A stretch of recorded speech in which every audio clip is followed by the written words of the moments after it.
Esse é o Café com Deus de número 246.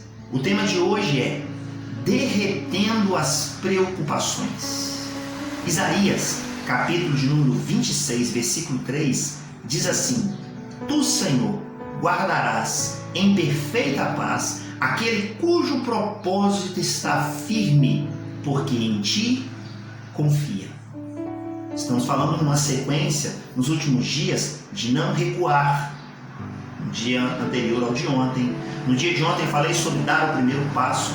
E hoje, derreter as preocupações. Porque quando nós damos um passo, seguimos novos projetos, novas situações, certamente vem no nosso coração as preocupações. E o que é uma preocupação? A própria palavra preocupação já dá uma definição.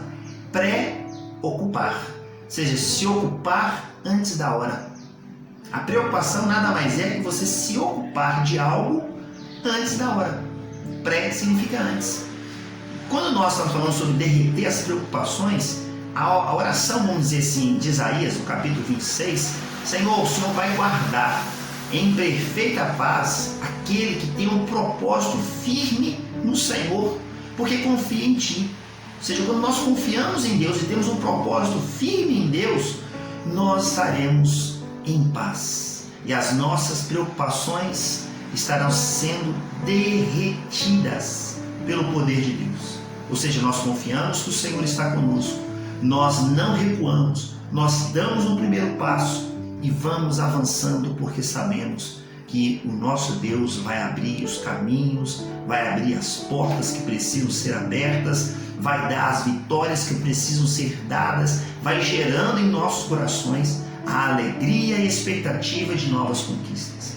A caminhada não vai ser fácil, eu vou falar sobre isso amanhã, mas certamente os ventos contrários, as adversidades que porventura vier sobre as nossas vidas, estaremos firmes, porque o texto diz assim: cujo propósito está firme, ou seja, firmeza, certeza que Deus conosco está. Então, nós vamos deixando as preocupações de lado, elas vão como se estivessem sendo derretidas pelo calor da glória de Deus, assim como um cubo de gelo é colocado ao ar livre, num dia ensolarado, e ele derrete ali com o passar do tempo. Também as nossas preocupações precisam ser derretidas através da nossa segurança em Deus, a nossa certeza no Senhor, porque ele diz aqui, o Isaías, guardará em perfeita paz, porque confia em Ti, nós que temos o propósito que está firme no Senhor. Então, no dia de hoje, não se preocupe, ou seja, não se ocupe antes da hora, descansa no Senhor, siga em frente. Deus certamente é com você e com a sua família e com a sua casa.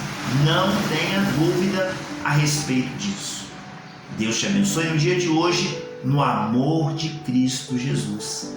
Um forte abraço e até o próximo vídeo.